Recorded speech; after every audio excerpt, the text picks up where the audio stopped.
Bonjour à tous et à toutes, bienvenue sur le podcast Mama Librée, un podcast qui vous inspire et vous informe sur le sujet de la naissance et vous redonne votre pouvoir, votre liberté de la conception au postpartum.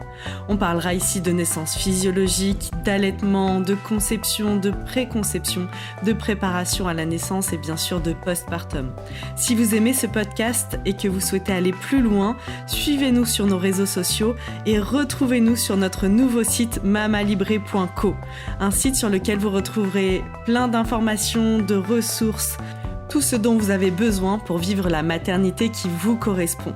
C'est la nouvelle plateforme mamalibrée.co, une plateforme sur laquelle vous allez retrouver des informations, des articles de blog, mais aussi sur laquelle vous allez pouvoir vous abonner pour avoir un accompagnement global sur l'alimentation, le yoga prénatal, des relaxations et encore beaucoup de contenu à venir. À très bientôt sur Mama Librée.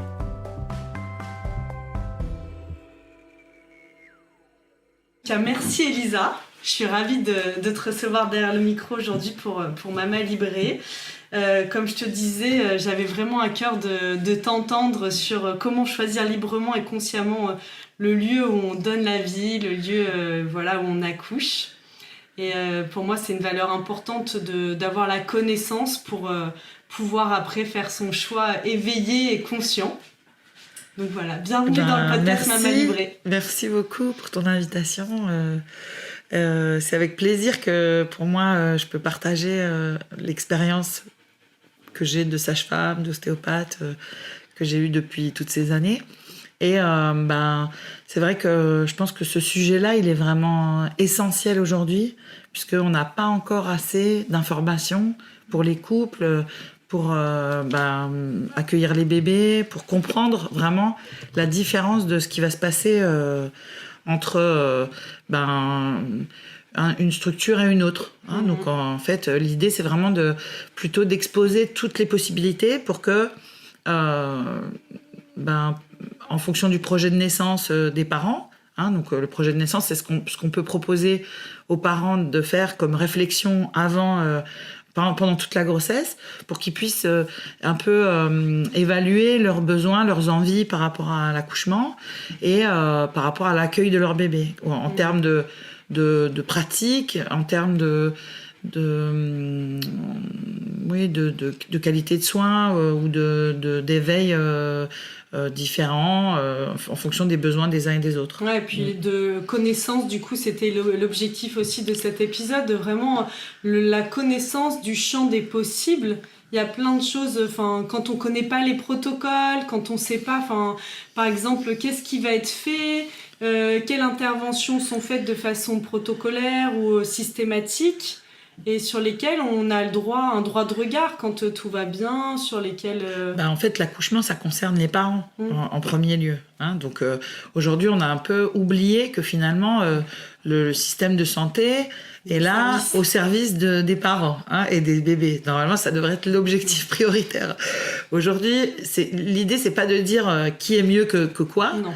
C'est pas du tout ça, parce qu'en fonction de comment ça va se passer, on sait que dans certaines dynamiques ou dans certains cas, en fonction de certains diagnostics aussi, on sera très heureux d'avoir des professionnels aiguisés, très très bien formés à l'hôpital et avec une prise en charge classique, on va dire.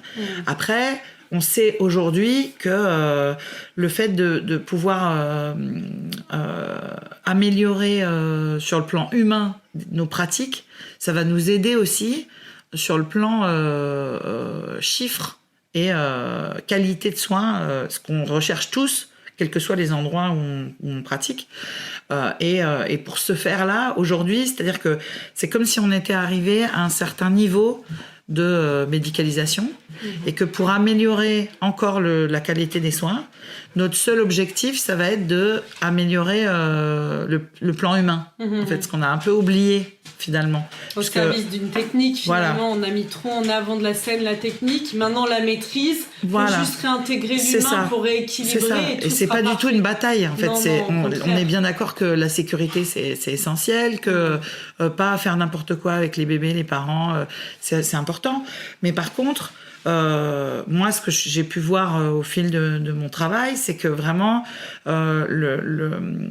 l'approche dans les hôpitaux, la plupart du temps, quand j'ai la chance de pouvoir participer à un accouchement, la première chose qui me vient, c'est de rebrancher les parents à connecter avec leur bébé. Et ça, vraiment, je trouve que c'est tellement facile que ça devrait être fait partout, proposé partout. Et c'est vrai que la maman, des fois, elle est dans la peur, dans tout ce qui se passe, dans la douleur, que finalement, elle perd le fil. Mais l'essentiel, c'est ça. L'essentiel, c'est créer le lien entre les parents et leur bébé. Et en toute sécurité et dans le plus grand confort possible, on va dire. Hein, voilà, si on fait les choses simples, c'est vraiment ça. Sachant que, quel que soit le niveau de médicalisation, il y a beaucoup de choses qui vont être possibles de développer, mais il va y avoir un vrai travail qui va être obligé d'être fait, puisque le soin est pas repensé pour le confort et l'accueil du bébé forcément.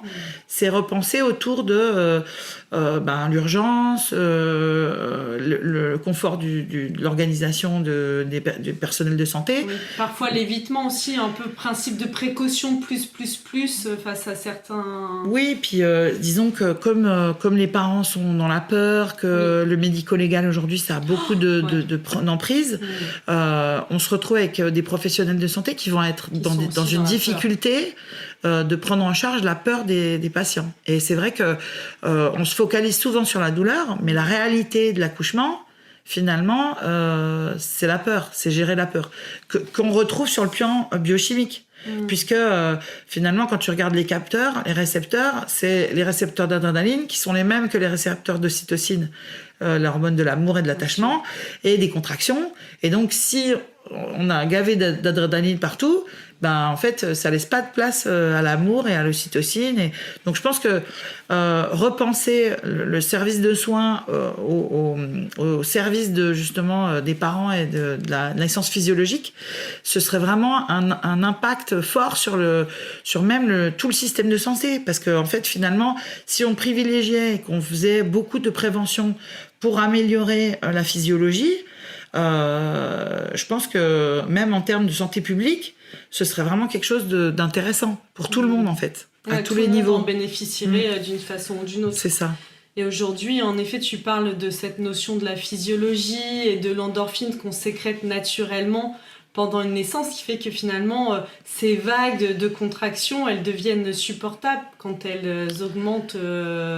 Alors, en fait, il y a deux spirales. Il y a une spirale qui va être une spirale négative avec endorphine, ocytocine et adrénaline. Et il y a une autre spirale où là, c'est une spirale positive où c'est justement ocytocine et endorphine.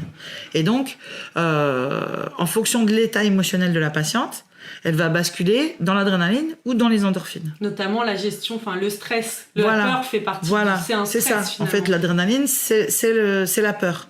Et donc, on sait que sur le pronostic obstétrical, le fait qu'elle puisse rester dans l'amour, dans sa spirale positive, ça va agir sur le temps des contractions, sur la qualité des contractions, sur la qualité de détente entre chaque contraction, parce que l'ocytocine naturelle, elle va laisser place aux endorphines entre chaque contraction, et l'utérus, il va vraiment bien se relâcher. Et donc, cette détente-là, elle va permettre à la fois de remplir le placenta avec de l'oxygène. Je vous fais la version bien sûr, rapide. Voilà, c'est ça. Et donc, ça va permettre aussi aux muscles de l'utérus de vraiment bien se relâcher. On sait que, par exemple, avec l'ocytocine de synthèse, les contractions, elles vont rester plus... L'utérus, il va rester plus dur. Et donc, il va y avoir moins de relâchement. Et des échanges, plus de douleur, des échanges plus difficiles aussi, alors toujours possible, mais moins faciles pour recharger le placenta en oxygène, et un utérus qui va être plus à même d'avoir des complications, parce que justement, comme il se contracte et qu'il s'est plus se relâcher, ça va être un vrai problème en fait. Et dans ce cas-là, donc puisqu'on est sur ce sujet de l'ocytocine, quelles sont les conditions optimales que la maman, le couple doivent vraiment réunir pour que la maman elle sécrète le plus possible d'ocytocine? Alors, je pense que ce qui va être décisif, c'est l'information. Ouais. On sait que plus les femmes, elles vont être dans une information qui va être adaptée à leurs besoins personnels. Hein, je ne sais plus quelle étude avait fait part c'était une des sages-femmes du Sud, je crois, qui avait fait une étude sur la préparation à l'accouchement. Et en fait, ça montrait que si la femme n'avait pas du tout fait de préparation, elle arrivait en salle d'accouchement plutôt détendue. Mais sauf que quand elle arrivait en fin de travail, elle avait le stress au taquet. Alors que si la femme avait fait une préparation de groupe, le stress était un peu là en arrivant en salle d'accouchement. Ça savait un peu ce qu'il a trouvé. Voilà. Mais par contre, plus on avançait dans l'accouchement, plus le stress diminuait. Et celle où le stress diminue le plus fort en fin de travail, c'est celle qui a une préparation en individuel. Et ça, c'est vraiment pas du tout divulgué comme information. Enfin, je trouve que pas assez, en tout cas. Que les femmes, elles ont souvent un son de cloche en fonction de là où elles vont accoucher. Et on n'a pas une information réellement éclairée. Hein, quand on parle de consentement éclairé aujourd'hui, on devrait donner toutes les informations qui vont aider la femme à accoucher soit physiologiquement, soit avec une césarienne, un forceps, une ventouse. Parce qu'en fait, il faut être préparé à tout. Tout peut arriver au moment de l'accouchement. Et c'est pas parce que tu as décidé d'accoucher dans l'eau à quatre pattes, debout, que tu vas pouvoir le faire, le réaliser vraiment.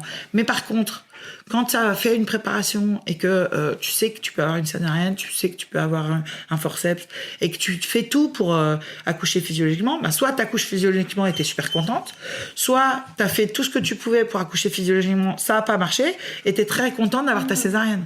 Et donc ça, pour le vécu des femmes, je pense et pour leur retour à la normale et pour le lien avec le bébé, c'est capital. Parce qu'en fait, plus elles vont être au courant de ce qui se passe, plus elles vont être partie prenante de ce qui se passe, moins elles vont subir les pratiques qu'on va leur proposer ou imposer dans certains endroits, ça va être vraiment capital. Pour moi, c'est vraiment la clé. L'information, plus elles savent à quoi elles vont s'attendre, plus elles vont pouvoir être plus à l'aise, confortables. Par exemple, il faut savoir qu'à l'hôpital, au CHU notamment, la prise en charge, on te reçoit dans une pièce, on te met un monitoring, on t'allonge, donc souvent, et ça va être une prise en charge qui va être très médicale. Hein. Dans certains autres endroits, par exemple, on va te proposer de faire le monito, mais sur le ballon ou à quatre pattes. Donc ça va être aussi en fonction de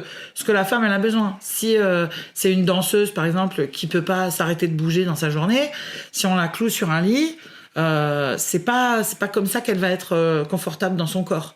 Et son bébé aussi, il va voir qu'il y a quelque chose qui va pas et ça va pas aller. Donc plus la maman est détendue, plus elle est en accord avec elle-même, plus ça va être simple et plus ça va être sans adrénaline et avec de l'ocytocine et des endorphines. Donc là, en fait, quel que soit l'endroit qu'on choisit, le plus important, c'est d'être en accord avec ses propres valeurs, ses convictions. Si t'as envie de quelque chose de très classique et sécuritaire, c'est sûr que c'est important de pouvoir respecter ça. Mais si t'as envie d'être un peu dans une autre dimension, d'être dans autre chose, alors il y a de plus en plus d'hôpitaux quand même qui permettent de faire des accouchements à quatre pattes, de faire des accouchements accroupis. Il y a plein de sages-femmes qui sont hyper motivées pour pouvoir accompagner les couples dans leur projet de naissance. Mais c'est encore très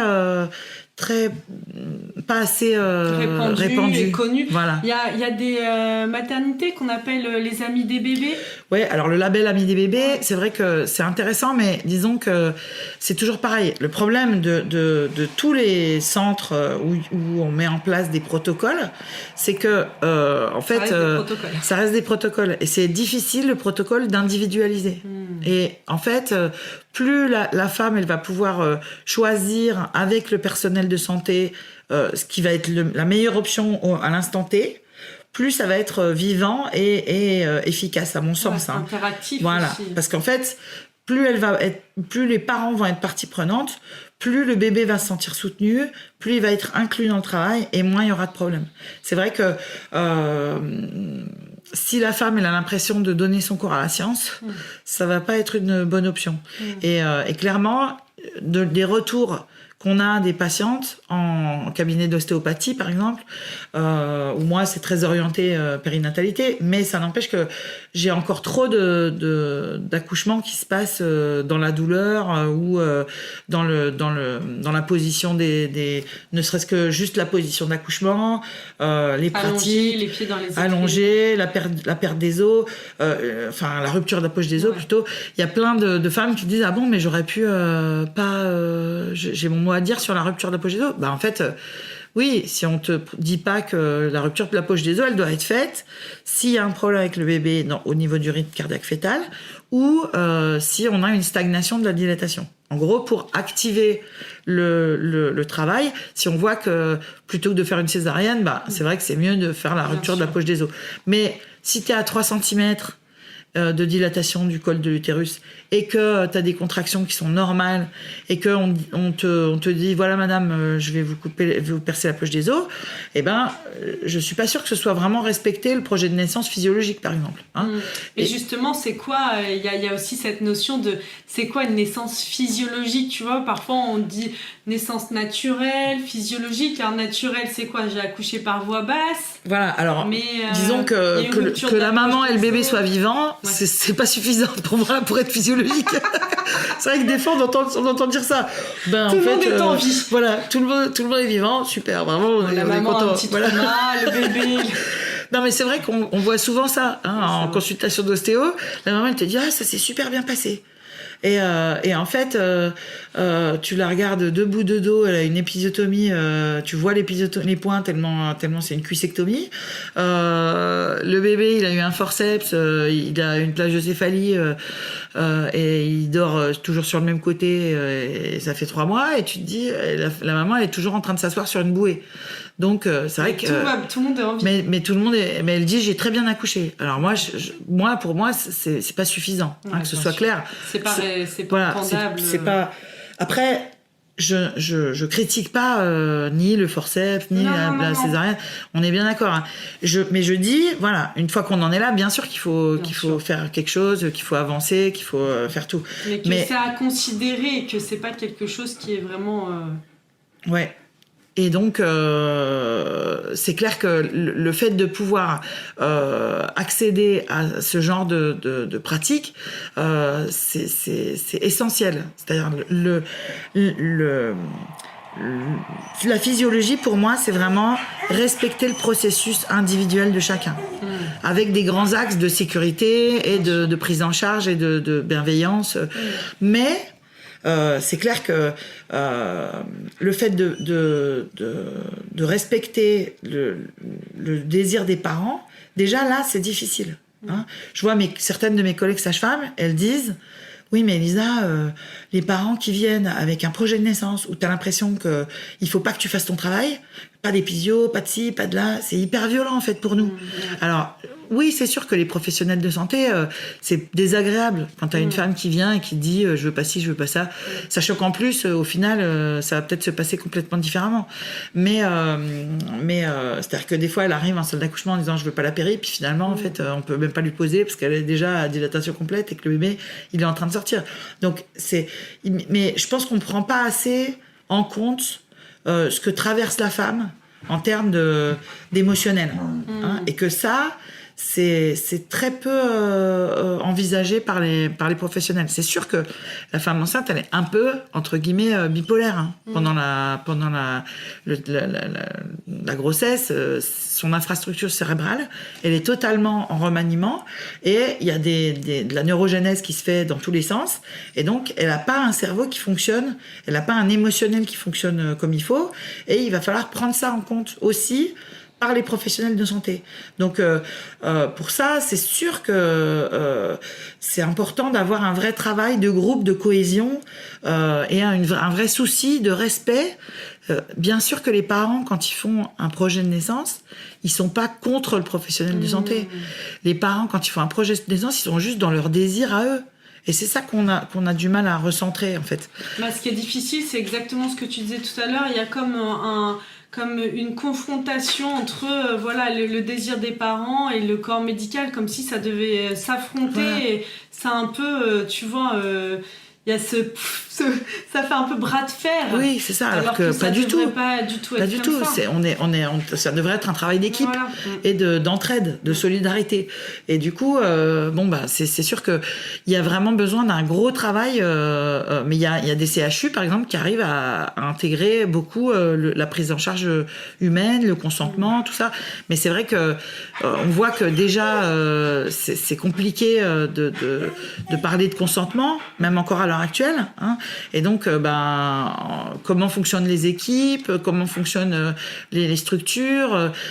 Forcément, si déjà sur ce plan-là professionnel c'est compliqué, être à l'écoute des patientes c'est encore plus difficile. On peut pas, on n'a pas cet espace-là disponible. Donc c'est vrai que dans les plus petites structures où il y a beaucoup il y a moins de personnel, on va dire, il y a peut-être une meilleure cohésion que dans les grosses structures où on va dire que les protocoles est roi parce que c'est un souci. Parce qu'il n'y a pas l'espace pour autre chose. En plus, en termes de recrutement, c'est normal que les interventions médicales soient plus importantes dans les gros centres, puisque le recrutement est spécifiquement basé sur la pathologie. Oui. Donc, quand tu parles de recrutement, tu veux dire les personnes qui viennent recevoir des soins dans l'hôpital. C'est ça. Voilà, okay. Les couples qui s'orientent vers les maternités type niveau 3, voilà, c'est des maternités qui sont spécifiques pour les problèmes. Par exemple, une malformation chez un bébé ou un problème d'hypertension chez la maman. Ça, évidemment qu'il faut aller dans un gros centre où le personnel est super formé et ils vont la prise en charge, elle va être classique. Et là, on n'a pas vraiment le choix de laisser de l'espace pour l'accouchement. Encore que des fois, on arrive quand même à mettre en place des choses qui sont assez chouettes, parce que quand la maman elle pose vraiment ses envies et ses possibilités. Moi, je me souviens d'une patiente qui était vétérinaire, par exemple, et qui avait une grossesse triple naturelle, et elle avait proposé au gynécologue d'accoucher, de l'obstétricien, d'accoucher voix basse. Et donc, elle était hospitalisée, et puis ils étaient quand même un peu inquiets. Ils disaient non, quand même. Et elle disait non, mais moi, elle est déportée, j'en fais plein, hein, donc il n'y a pas moyen il n'y a pas moyen qu'il y en a que 3, donc c'est bon, on va le faire ensemble, et vous inquiétez pas. Mais elle était presque obligée de rassurer le personnel médical pour pouvoir mettre en place, elle, ce qui allait. Et finalement, l'accouchement s'est très bien passé, et elle a accouché voix basse de ses triplés à l'hôpital, et c'était super, parce que finalement... C'était génial, finalement, dans un niveau 3 où c'est sécurisé en cas de problème, mais on peut permettre à la physiologie de se faire en ayant la chance d'avoir quelque chose. Voilà. Si ça se passait pas bien, on a notre filet de sécurité. C'est ça. Et donc c'est l'essentiel de ça. La physiologie, quand on parle de physiologie, c'est comme l'éducation positive. Ça veut pas dire ne mettre aucune limite aux enfants. Pas mettre de cadre. Moi, j'ai pas du tout envie de faire risquer quoi que ce soit à mes patientes. Mais simplement, pour moi, la physiologie, elle est accessible partout. Et c'est clair que c'est juste changer d'éclairage sur qui fait quoi. C'est-à-dire que et aujourd'hui, quand j'ai la chance de pouvoir participer au staff de l'accouchement, on va dire, parce que j'y vais encore en tant qu'accompagnante vocale ou en fait, c'est génial de pouvoir voir que finalement, si avec l'équipe, on arrive à avoir un discours et une entraide qui va être différente, je vois bien que mes collègues, elles attendent avant d'intervenir, elles sont dans une dynamique qui va être un petit peu différente. Et on traverse ensemble des choses qui vont être beaucoup plus... Dans ce que tu dis, on entend qu'elles sont moins proactives. Voilà. Elles sont là au service de... Voilà. C'est là toute la différence, au service de la physiologie, de la femme, du couple, du bébé. On est là un peu comme le font par exemple les sages-femmes quand on est dans un processus d'accouchement à domicile où elles interviennent très peu. Moi, j'ai accouché les 2 fois où j'ai fait ce parcours à la maison. La première fois, ça m'a même surprise. Elle était à un bout de la pièce et elle m'observait en fait. Rien. Normalement, on doit intervenir le moins possible. On doit intervenir le moins possible. On doit te laisser toi au centre quand t'accouches, dans ta bulle, avec ton homme. Et si besoin, on doit être là en plus. Mais tant que tout va bien, c'est ça la physiologie. Tu me posais la question tout à l'heure, c'est vraiment ça pour moi la physiologie. C'est que tant que tout va bien, on fait de la prévention de ce qui peut se passer. Donc, par exemple, une maman qui va vouloir aller dans l'eau, je vais pas la laisser tout le travail dans l'eau. Je vais la mettre au moment un peu délicat, à 4 cm. Je vais la remettre dans l'eau à 7-8 cm. Et puis, je vais lui proposer peut-être d'être dans l'eau pour l'accouchement ou pas. Mais en là, tout cas, c'est tout ton regard de professionnel qui va pouvoir la guider, l'orienter. Et tu sais à quel moment il faut sortir, rentrer. Parce que je sais que si elle reste dans l'eau pendant 18 heures, c'est pas bon et c'est pas du tout... on n'est pas dans la sécurité. Donc, avoir un regard qui va être vraiment sécurisant, ou qui va en tout cas avoir une dynamique vraiment du respect de la sécurité de la mère et de l'enfant, mais aussi avoir un champ des possibles qui va être beaucoup plus grand. Parce que finalement, on se rétrécit l'espace et on en perd l'objectif. L'objectif, c'est quand même l'arrivée du bébé dans de bonnes conditions. L'arrivée du bébé dans des conditions humaines où on va respecter, par exemple, tu te parlais du label Ami des bébés. Le label Ami des bébés, normalement, on doit faire toutes les techniques d'aspiration et de mettre des sondes dans le nez et la bouche des bébés au bout de presque 2 heures, si tout va bien. Si le bébé respire, normalement, on ne devrait même pas mettre de sonde dans le nez pour vérifier la perméabilité des coânes. On devrait juste mettre une surface lisse, boucher un miroir ou une vitre, boucher une narine, voir s'il y a de la buée d'un côté, faire pareil de l'autre, et là on sait que tout va bien. Quand tu vois comment c'est agréable de te faire un PCR, aujourd'hui, on se dit que si on peut éviter ça au bébé à l'accueil du nourrisson, c'est des pratiques qui devraient être totalement révolutionnées, changer, parce que le fait de faire ça, effectivement, c'est pratique. Quand il y a un bébé qui naît, de lui mettre deux sondes dans le nez, c'est hyper pratique, c'est fait en 2 secondes, ça va pas, on se dit que ça va pas trop le déranger, mais je veux dire, aujourd'hui, tu vois bien que quand tu fais ton PCR, ça dure pas 2 secondes, en fait, tu sens encore les couvillons pendant un moment, et du coup, en fait, l'idée, c'est vraiment de respecter cette possibilité-là, d'adapter au maximum la prise en charge, par exemple, le clampage tardif, ça, c'est vraiment intéressant, parce que le clampage tardif, c'est vraiment attendre que le cordon finisse de battre avant de le couper. C'est quand même... ça, on se dit que c'est quand même facile à respecter. Si tout va bien, il n'y a pas d'urgence à clamper le cordon. Surtout que ça a une incidence, a priori, sur le taux du coup, c'est assez logique, mais sur le volume sanguin du bébé... Et qu'après, on se retrouve parfois avec des bébés qui manquent de fer, qui sont un peu anémiés, je crois. Il y a des échanges biochimiques qui se font aussi au niveau de la peau, au niveau des endorphines aussi qui passent par le placenta. Donc, il y a quand même beaucoup de choses qui vont être importantes et qui, si on peut le respecter, sont quand même bénéfiques pour le bébé et même pour sa maman. Parce qu'en fait, une maman qui va avoir passé ses endorphines à son bébé, le bébé va être plus zen et la maman, elle va en bénéficier aussi. Donc, et le papa aussi. Voilà, il dormira mieux. Et donc, c'est clair que, moi, je pratique le chant prénatal, par exemple. Mettre du chant prénatal, quel que soit le niveau de médicalisation, ça devrait être possible. Et d'ailleurs, ça l'avait été possible pendant toute une période à la CHFME, je crois que c'est encore en projet. Donc, il y a une sage-femme qui se forme à l'heure actuelle pour faire du chant prénatal à l'hôpital. Donc, tu formes des personnes? Non, moi, je les forme pas, mais par contre, je propose des séances pour les parents en aquatique, en chant prénatal aquatique, à l'eau de soie. C'est un bassin qui est dédié à la prise en charge en Watsu, en bébé nageur aussi. Et donc, c'est à Lyon-Vèze. Et c'est une piscine qui est chauffée à 35 degrés, où on vit quelque chose d'extraordinaire pour l'accueil du bébé. C'est-à-dire que là, la bulle de bien-être, elle est matérialisée par l'eau, le cocon de chaleur.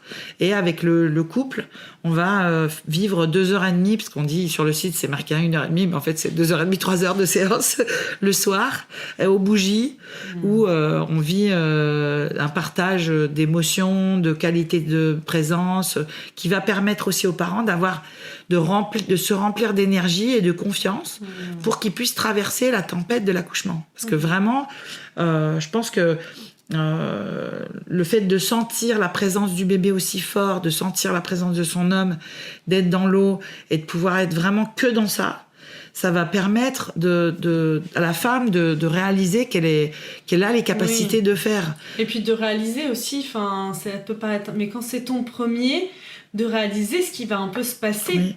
Parce que quand c'est la première fois que tu vas donner la naissance, c'est un peu, c'est carrément l'inconnu. C'est carrément l'inconnu. Et je trouve intéressant ce que tu dis dans cet espace qu'on va créer, parce qu'on est dans des vies assez cadencées ou assez remplies aussi. Et même quand on est enceinte, on prend pas toujours le temps de pose la vie, pose tout ce qui se passe. Et même quand tu as un deuxième, un troisième, en fait, de prendre cet espace-temps. Tu le prends plus en couple. Ouais. Donc là, en fait, le fait de vraiment arrêter, faire un arrêt sur image, aller dans l'eau et faire juste circuler la bonne énergie, ça, pour moi, ça va être aussi une des clés d'un accouchement physiologique. Parce que cette communication infraverbale, cette présence et cette intensité du vécu, en fait, c'est comme si toutes tes cellules allaient se mettre à briller d'énergie pour ce moment-là de l'accouchement. Et en fait, plus tu remplis ton réservoir d'énergie qui brille, plus tu vas pouvoir, au moment de la naissance, où là, tu traverses des zones de toi que tu connais pas, tu vas au bout de toi. J'aime bien Maïti Trelom, elle disait, tu laisses glisser le bébé jusqu'au bout de toi. Mais c'est vraiment ça. C'est vraiment arriver à dépasser toutes tes limites, tout ce que tu crois là où t'es pas possible d'aller, en fait là t'y vas. Et en même temps, si t'es accompagné, si t'as quelqu'un qui te tient la main, c'est toujours bien sûr ton homme, mais aussi quelqu'un d'autre qui sait par où tu vas passer. Parce que moi, quand je dis aux femmes tu peux y arriver, elles savent que j'en ai accompagné plein, elles sentent que oui, elles peuvent y arriver, que je crois en elles. En fait, le fait de jamais douter de la possibilité qu'une femme est là d'aller au bout, je pense que ça met de l'émotion, tu vois, parce que vraiment c'est tellement fort quand c'est comme en séance d'ostéo avec les enfants, quand ils me disent mais t'es sûr que je vais y arriver, et je leur dis oui t'es sûr, en fait je suis sûre, je n'ai aucun doute. Et je pense que fondamentalement le fait d'être connecté à sa puissance à elle, ça lui donne accès par moi à cette puissance-là. Mais tu parlais tout à l'heure hors micro, on parlait de cette expérience initiatique. Moi, c'est ce qui m'a vraiment motivée et qui a engendré ce projet Mama Libré que j'avais envie de transmettre aux femmes. Mais en fait, réveillez-vous que l'accouchement, c'est vraiment un moment initiatique de toute puissance. Il y a quelque chose que tu viens toucher, qu'on ne pourra plus jamais t'enlever, en fait. Ouais, c'est ça. Quand tu dis aller au bout de soi-même, moi, je l'ai vraiment vécu les 2 fois, de se dire... je me souviens d'avoir senti ce truc de même un côté guerrière en moi, de me dire... en fait, dans la vie, il n'y a plus jamais rien qui me fera peur ou que je pourrais affronter. Ouais, c'est ça. Donc, tu te sens pouvoir dépasser des montagnes. Enfin, c'est incroyable. En fait, c'est ça la puissance de l'ocytocine naturelle. C'est une vraie drogue. Disons que c'est quand même important parce qu'aujourd'hui, on se rend compte que finalement, en remplaçant l'ocytocine naturelle par de l'ocytocine synthétique, en plastique, on se rend compte qu'on enlève une partie de cette puissance-là. Voilà. Et c'est clair que moi, souvent, pendant les cours d'ostéo en postgrad, je leur fais part d'une étude sur les souris qui ont été faites sur des femmes pas des femmes, des souris. Donc pour démontrer la puissance de l'ocytocine, ils cachent de la nourriture dans un labyrinthe. Et ils attendent de voir en combien de temps les souris qui ont eu des bébés ou les souris qui n'ont pas eu de bébé trouvent la nourriture. Et en fait, les souris qui n'ont pas eu de bébé mettent 7 jours à trouver la nourriture dans le labyrinthe, alors que les souris qui ont eu des bébés mettent 4 minutes. 4 minutes. Donc là, et elles passent, ils ont mis des endroits dans le labyrinthe où c'est plus dangereux. elle passe deux fois plus de temps dans l'endroit où c'est dangereux. Donc ça veut dire qu'il y a vraiment, biochimiquement, une transformation qui se fait. Mais ça, c'est uniquement chez les femmes qui peuvent bénéficier de l'ocytocine naturelle. Parce qu'à partir du moment où on injecte dans les veines de l'ocytocine artificielle, il y a un feedback qui va un retour, un contrôle du cerveau qui va faire que l'ocytocine dans le cerveau va s'arrêter au niveau de la production. Et donc, on va avoir l'ocytocine en périphérie, mais pas dans le cerveau. Alors que finalement, c'est l'ocytocine qui baigne les neurones dans le cerveau qui va être efficace sur l'amour, l'attachement, l'amour de soi et l'amour des autres, en fait. Hein. Et donc, c'est comme si on amputait cette physiologie-là quand on intervient avec de l'ocytocine artificielle. Et ça, on le dit pas trop parce que c'est vrai que c'est peu. Donc ça va faire que la maman, elle va avoir moins son wifi avec son bébé. Tu vas avoir moins la connexion et être rassurée de ce que tu as. Des fois, souvent, tu sens de quoi ton bébé il a besoin. Ben là, elles ne sentent pas, donc ça va leur faire un postpartum vraiment difficile parce que elles vont plus savoir, elles vont pas se faire confiance en leur ressenti profond, viscéral. Elles vont pas l'avoir. Il n'y a pas ce truc aussi, à un moment où il y a tellement d'ocytocine, c'est la spirale qui est l'endorphine, et c'est notre péridurale naturelle, si j'ai bien... Oui, c'est ça, c'est donc, tout à fait ça. Du coup, plus tu es dans l'amour de toi et le fait, la sécurité de pouvoir traverser, plus tu vas pouvoir accéder aux endorphines. Et là, finalement... on sait très bien que quand il y a de l'adrénaline à la place de l'endorphine, t'es pas dans le plaisir. T'es que dans la souffrance. Et qu'est-ce qui a une entrave selon toi à l'endorphine qu'on va sécréter? Donc on a compris, il y a ce côté des endorphines de synthèse. Juste pour finir avec l'ocytocine, pour vous donner un ordre d'idée, l'imprégnation neurologique, c'est comme si vous aviez un rapport avec quelqu'un où vous êtes super amoureux ou quelqu'un où vous n'êtes pas trop amoureux. Bon, vous avez fait de la gym, c'est super, mais c'est pas tout à fait... Même c'est lié à l'orgasme, un rapport où tu as un orgasme, un rapport où c'était bien, mais bon, t'as pas d'orgasme. Et normalement, le plus gros orgasme qu'une femme elle puisse jamais avoir, c'est au moment où on lui pose son bébé sur le ventre. Où elle l'attrape, elle le met sur son ventre. Donc, finalement, on nous vole un peu ce moment-là.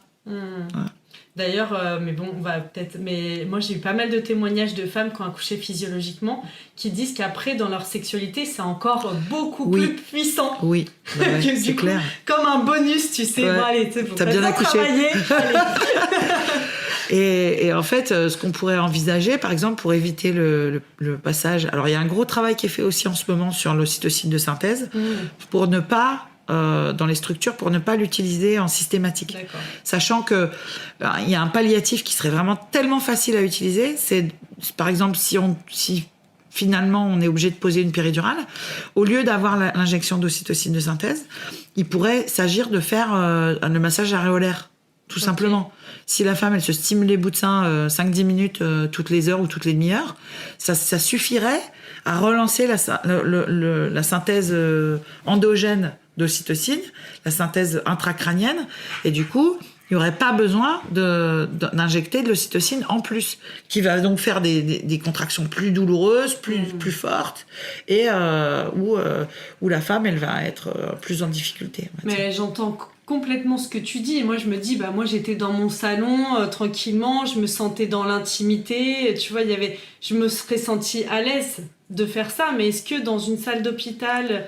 où il y a du monde qui rentre et qui sort. Non, le massage des bouts de sein. Oui. Ouais, normalement, ça devrait pouvoir se faire parce que quand même, il faut savoir que les femmes à l'hôpital, elles sont auscultées, on va dire, toutes les heures. Auscultée, tu veux dire par rapport à l'ouverture du col? Voilà, par rapport à l'ouverture du col, toutes les heures ou toutes les 2 heures, on va dire. Et par contre, il y a des grandes plages de temps où elles sont un peu seules, en fait, où elles pourraient faire des choses par elles-mêmes. où elles peuvent écouter de la musique, faire des positions, s'étirer, se faire masser par leur chéri, où vraiment elles ont la possibilité de faire des trucs. Donc, je pense pas que les sages-femmes elles soient opposées à faire ça. Au contraire, les sages-femmes, c'est clair que cette petite difficulté-là, quand il y a un retour sur le projet de naissance, ça peut être un peu compliqué. Mais au final, si on parle, si on communique, en fait, on trouve des solutions. Et j'ai envie de dire ça au papa aussi beaucoup, c'est que vous aurez la clé de la communication. C'est-à-dire qu'elle va être occupée avec le bébé, elle aura un neurone pour son bébé, un neurone pour les contractions. Faire des boas, chanter, se visualiser. Mais elle pourra plus être dans la communication avec quelqu'un qu'elle connaît pas ou quelqu'un qui est pas sur la même longueur d'onde qu'elle. Alors que le papa, vous avez les clés pour pouvoir négocier, discuter. Donc là, il va falloir prendre un gros rôle pour pouvoir vraiment jouer le rôle de plateforme et d'interface entre ce que vous avez discuté avec votre amoureuse et ce désir-là d'accueillir votre bébé, on va dire plus naturellement, et les besoins de l'équipe médicale, pour pouvoir arriver à continuer le monitoring du bébé pour que la sage-femme elle soit tranquille et parce que c'est médico-légal et qu'on est obligé d'avoir un enregistrement du rythme cardiaque fœtal, et en même temps lui laisser prendre des positions qui vont être différentes pour qu'elle soit confortable, pour que sa femme soit bien, et que en plus le bébé il va mieux descendre si elle est en mouvement. On sait que plus elle va bouger pendant le travail, plus elle va être dynamique au niveau du col et de l'ouverture du col. En plus, c'est intéressant que tu parles du rôle du papa. Pour moi, il est primordial. Dans un des épisodes, on avait parlé même du côté de la citadelle qui représente un peu la protection. Parce que le papa, il connaît tellement bien la maman, ça va être lui le plus à même, il est là en permanence, de détecter toute source de peur ou de stress. Un stress, ça peut être aussi d'avoir froid ou d'avoir un son qui nous dérange, et de le réguler pour que l'ocytocine naturelle soit en permanence sécrétée. Voilà, c'est ça. Et puis, à chaque fois que la maman va émettre un besoin et que son homme va être là pour elle, elle va redescendre encore son niveau de stress. Donc, c'est bénéfique pour tout le monde, parce que plus elle va être accueillie, entendue par son homme, et par exemple juste lui faire de l'air, l'aider à respirer, faire des sons avec elle, elle va se sentir tellement encouragée que vraiment le travail va être accéléré, parce que moins il y a d'endorphines, plus les contractions sont efficaces, plus il y a de relâchement, et moins il y a d'adrénaline, pardon. Oui. Plus il y a d'endorphine, plus le col va se dilater, et plus l'accouchement va se faire vite et bien. Donc c'est ça ce que tout le monde veut normalement, vite et bien. Sûr. Parce que vite et bien. C'est pas mal ça. Vite et bien. Ouais, enfin, on va dire pas trop vite non plus, parce que trop vite c'est pas bien. Mais juste le temps qu'il faut pour que le travail se fasse, quoi. Mais oui, et dans ce côté donc de la physiologie, presque c'est quand on vient à l'encontre de cette sécrétion d'ocytocine quelque part. C'est tout ce qui peut bloquer la maman et le papa dans son élan. C'est-à-dire que des fois, c'est des choses très très anodines. Si dans la structure le personnel soignant se présente pas, alors là aussi c'est fait de plus en plus. Tout le monde essaie d'y mettre du sien. Mais moi j'ai encore des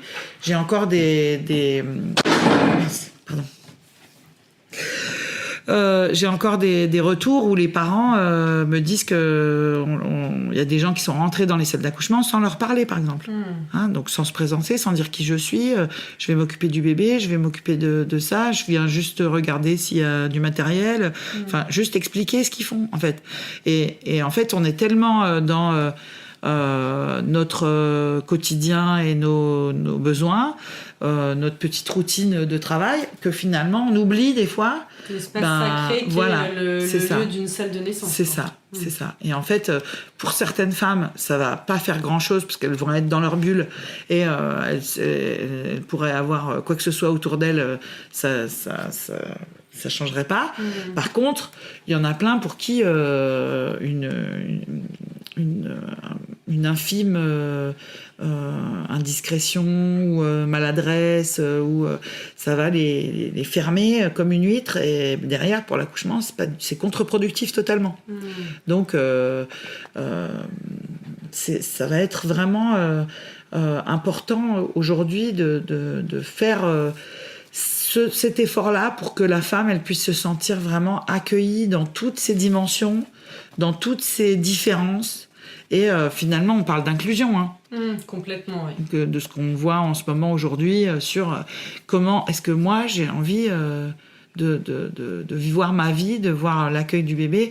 Et ce qui est difficile, c'est que l'hôpital, quel que soit le protocole, hein, parce que des fois il y a des protocoles, je me souviens d'une patiente où le service venait de recevoir une formation de Bernadette de Gasquet, qui est une super formation pour se mettre dans différentes positions pour accoucher, sauf qu'en fait, dans les positions proposées, elle avait super mal au dos. Et donc on n'a pas respecté son individualité. C'est-à-dire c'est mieux d'accoucher comme ça. C'est qu'est-ce qui est possible pour toi en fonction de ce que tu veux et qu'est-ce qui est accessible surtout, parce qu'entre ce que tu as dans la tête et ce qui se passe dans la réalité, des fois il y en a qui voulaient accoucher dans l'eau et qui finalement dans l'eau elles étaient super mal parce qu'elles avaient trop chaud, donc on les mettait dehors et c'était beaucoup mieux. Donc en fait là au final cette dame là ils ont fini par un forceps sous anesthésie générale au lieu sans même la faire pousser sur le dos par exemple. Pour le coup, ils auraient pu essayer la classique et finalement, elle n'a pas eu cette possibilité-là. Donc, c'est un peu le protocole qui est difficile dans l'adaptation des humains, en fait. Voilà, c'est ça qu'il faudrait arriver à faire. Inadapté, en fait. Disons que oui, le protocole, c'est bien dans les grandes lignes d'avoir un protocole pour pas faire n'importe quoi. Voilà. Mais ce serait bien qu'on puisse naviguer en fonction des envies, des besoins, des possibilités de chaque couple et de chaque bébé, pour qu'on puisse dire là oui c'est possible et là non c'est pas possible, et adapter vraiment plus au plus près des besoins. En fait. Et puis plus de communication en effet sur l'état, par exemple en effet s'il y a une problématique pour le bébé ou la maman, voilà ce qui est possible, de plus de clarté, de visibilité, ça c'est pas possible, ça c'est pas possible. Ouais. Qu'est-ce qu'un peu comme une négociation quelque part. Oui, mais une négociation qui devrait rester toujours bienveillante. Et dans les retours qu'on a, des fois, ça manque de bienveillance en fait. Il y a vraiment besoin de plus de bienveillance dans et dans ces cas-là, j'encourage les parents à demander de la bienveillance. Demander. Voilà. Je sais que ce que je vais vous demander, ça va être un peu compliqué pour vous, mais j'aimerais que vous soyez bienveillant avec moi. Et ça, avec un petit sourire, avec un peu d'ouverture, ça va passer. C'est-à-dire que il n'y a pas moyen qu'on puisse pas s'entendre et qu'on puisse pas aujourd'hui, en 2022, accueillir les possibilités différentes, sachant que dans plein d'autres pays, c'est complètement autre chose l'accouchement. Aux Pays-Bas, il y a 80% des femmes qui accouchent à la maison. Donc, en Angleterre aussi, voilà. Je crois que c'est important. Au Canada aussi. Voilà. Donc après, là aussi, c'est pas parce que les femmes accouchent plus à la maison que si toi t'as pas envie d'avoir un accouchement un peu plus dans les clous, le pendant de l'autre côté, ça doit pas être non plus obligatoire d'accoucher comme ci ou comme ça. En fait, c'est la liberté. Voilà, c'est ça. C'est la liberté et les possibilités sur le plan physiologique, médical, personnel, individuel. Déjà d'avoir la connaissance qu'aujourd'hui il y a plusieurs, on n'est pas obligé. Donc déjà, juste pour revenir, tu parlais de la préparation. C'est pas parce qu'on a commencé une préparation avec une sage-femme qu'on est obligé de la continuer si ça nous convient pas. C'est ça. C'est important, que c'est pas parce que notre sage-femme elle fait de la sophrologie que c'est l'unique voie pour nous de préparation à l'accouchement.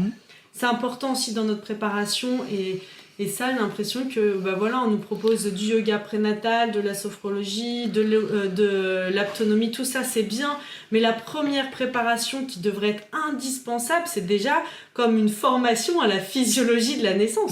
C'est ça. Et ça, on ne le fait pas, on le fait pas vraiment.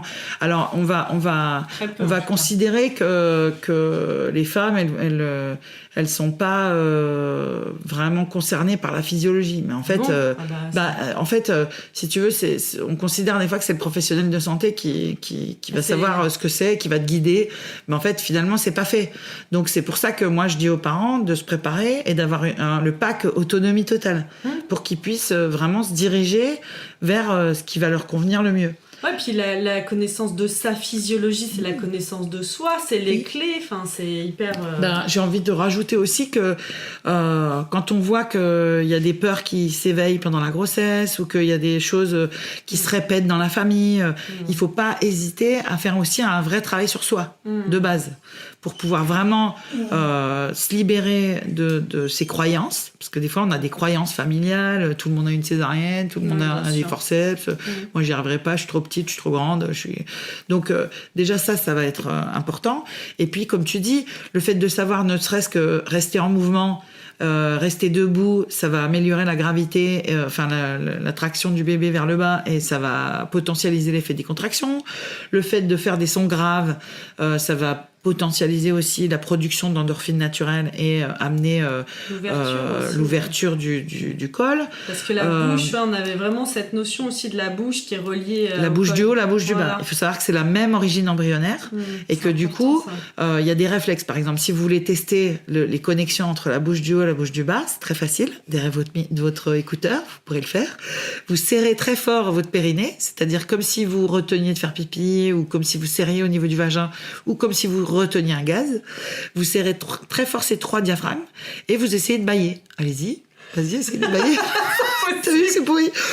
Donc, tu relâches après ton périnée. On est perçu. Ouais.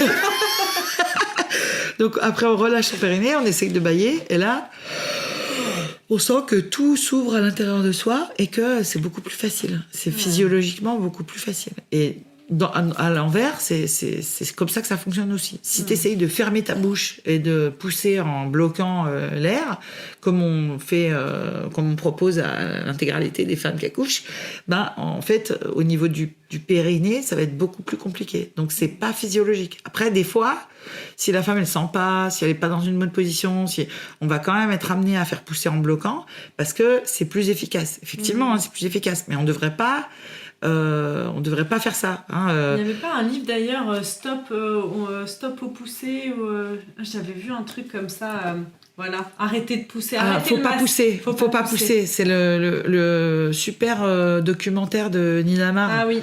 Qui est sur la. Donc ça, je vous encourage aussi à le voir.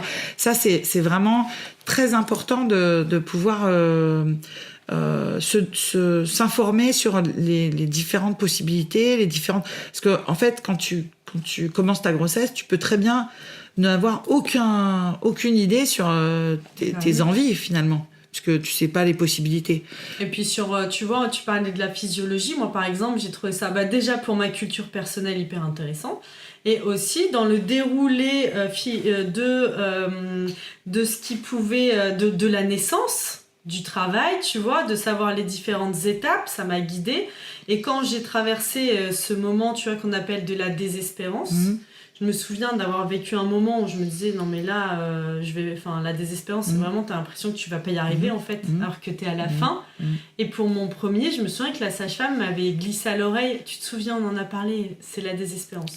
Et juste de me dire ça, il y a un côté en moi qui s'est apaisé de ok, en fait, ça y est, c'est la fin, je vais y arriver, c'est normal, c'est bon, là, j'y suis. Et c'est comme si t'es en train de faire une course, tu vois la ligne d'arrivée, alors que t'as tellement tout est flou, t'as couru des heures, donc tu vois plus le paysage. Mais là, on te dit, non, mais la ligne d'arrivée, elle est juste là. Tu la vois pas, mais elle est là. Ça. C'est exactement ça. C'est ce que ça change l'information, en fait. Le fait de savoir qu'est-ce qui va t'aider, qu'est-ce qui va pas t'aider, d'avoir plusieurs outils. Parce que comme tu dis, si t'as que la sophro, des fois c'est pas du tout ça qui va te convenir. Moi je sais que le chant, pour tout le monde ça marche. Que tu sois préparé, pas préparé. Moi ça m'a permis aussi d'accompagner des femmes qui étaient dans des conditions un peu précaires, qui avaient pas pu faire la préparation, quelle que soit l'origine ethnique. C'est depuis la nuit des temps on chante pour les accouchements. Alors et la différence entre le cri et le chant, c'est que quand tu cries, tu es dans la souffrance, alors que quand tu chantes, tu es dans l'expression. Et que ça, c'est un tout petit, c'est très ténu comme différence, parce que tu fais la voyelle syndicale poussée au max. Mais par contre, dans ton vécu personnel, ça change tout, en fait. Ah ouais, mais moi, c'est marrant que tu dises ça, de crier, parce que moi, pour mon fils, du coup, j'avais été transférée à l'hôpital, de la maison à l'hôpital, et quand j'étais arrivée, j'étais à fond dans mes vocalises. 10 minutes plus tard, il était là, donc j'étais au max de présécude. Et ça m'a beaucoup aidée. Sans ça, je pense que je ne serais pas allée jusqu'au bout, seule. Et je suis arrivée à la maternité, et c'est le premier chose. Donc, c'était en 2015, il y a eu 7 ans quand même, depuis, il y a eu de l'évolution. Mais on m'a dit, madame, s'il vous plaît, arrêtez de crier. Ouais, c'est ça. Bah oui, parce que ça fait peur. Ouais. Moi, on me reprochait aussi d'accompagner les mamans et que ce soit trop bruyant. En me disant, si jamais l'anesthésiste t'entend, tu vas te faire allumer. Mais moi, je considère que, voilà, si la femme, ça l'aide, ça coûte pas cher, ça fait pas mal, il y a rien, si ça permet d'avoir du confort, et que c'est efficace sur l'oxygénation du bébé, sur les contractions, sur les endorphines, je vois pas pourquoi on pourrait pas faire un peu de bruit en salle d'accouchement. Si tu peux pas faire du bruit le jour où t'accouches, bordel, c'est quoi ce monde?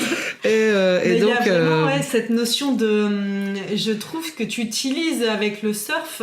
Moi j'ai trouvé, en tout cas pour mon expérience personnelle, que là, le chant, donc de faire des vocalises, parce qu'en vrai on chante pas, voilà, c'est joli, on dit un truc joli. Je fais du son des cavernes. J'ai fait du son des cavernes, c'est moins vendeur quand même. J'ai un papa qui m'a dit, ma femme elle a fait le cri du samouraï. Alors en fait, elle disait, au début elle a essayé de chanter plus fort, les contractions ça marchait pas. Après elle a essayé de chanter pour faire sortir la douleur à l'intérieur d'elle, ça marchait pas. Et à un moment donné elle a laissé chanter la douleur, et là c'était le cri du samouraï. Alors la dame elle faisait oui j'ai fait le cri du samouraï. Même si tu réveilles toute la maternité, c'est pas grave. En fait l'important c'est que toi tu te libères. Et il y a un côté très j'allais dire presque jouissif à faire du son fort comme ça, parce que tu te libères du haut et ça libère le bas. Complètement. Voilà. Mais je pense qu'il y a quelque chose de thérapeutique et d'initiatique dans ce passage. On n'a pas trop les infos là-dessus, mais et du coup tu surfes, parce que on parle souvent de vagues pour les contractions. Et en effet, moi j'ai souvenir que c'est comme si le fait de faire les sons, ça m'aidait à surfer cette vague. Ouais. Et pas à me laisser écraser par un rouleau tout au fond. C'est ça, à être dans les cailloux, à boire la tasse et à être super mal. C'est clair. Et là, c'est exactement ça. Tu surfes sur la vague, quoi. Donc c'est vraiment précieux. Et c'est toujours intéressant de pouvoir avoir quelqu'un qui te comme tu dis, qui te guide. Normalement, la sage-femme, elle devrait être là que pour ça. Te dire, vas-y, regarde, c'est là. La ligne d'arrivée, elle est là. Ton bébé, tu vas l'avoir sur toi, il va être tout chaud, tout mouillé, tout beau. Tu vas juste faire comme les animaux, tu vas le respirer, tu vas le caresser, ça va l'aider à respirer, et tu vas le regarder vraiment dans les yeux. Même des fois, je leur dis, tu lui fais des bisous et tu le lèches un petit peu comme les animaux. Et parce que cette reconnaissance-là, elle est primordiale pour les enfants. Et donc, plus ils vont être dans le lien tout de suite, plus ça va être facile après. Parce que tous les enfants, ils sont là pour être gentils et être bien accueillis. Là, ce que tu évoques, ça me fait penser à un prochain épisode dont on va vraiment parler de l'ostéopathie au service de la femme et du bébé, finalement, de l'enfant, avant, pendant et après la grossesse. Comme tu disais, vraiment le bébé qui peut être... un bébé, c'est juste un être d'amour, il est gentil. S'il y a quelque chose, s'il pleure beaucoup, c'est qu'il a quelque chose à exprimer et qu'il va pas, il a besoin d'aide, il vient nous alerter, donc on va trouver des solutions ensemble. C'est ça. Donc nous, en ostéo, on va être un peu un relais pour aider les parents à comprendre ce que vient dire le bébé par ses pleurs, par son comportement, par ses besoins intenses, par toutes ces difficultés au niveau relationnel et comportemental, qui est des fois le casse-tête pour les parents. Merci beaucoup Elisa. En tout cas, je suis sûre que tu auras aidé plein de parents. C'est trop bien. Merci. À choisir, avoir plus de conscience dans ses choix, dans les possibilités, puis aussi, je trouve, dans tout ce qu'on a dit, c'est vous qui avez le pouvoir en fait. Reprenez ce pouvoir, il est à votre portée, et c'est une volonté individuelle. Il y a personne qui va vous le donner. D'ailleurs, on dit souvent ça. Le pouvoir, ça se prend, ça se donne pas. Ouais, c'est clair. Voilà, reprenez votre pouvoir. pour la liberté, en fait. Bah oui, ouais. Pour la liberté de quoi, quel que soit votre choix, c'est votre choix, en fait. C'est ça. Merci. Merci à toi.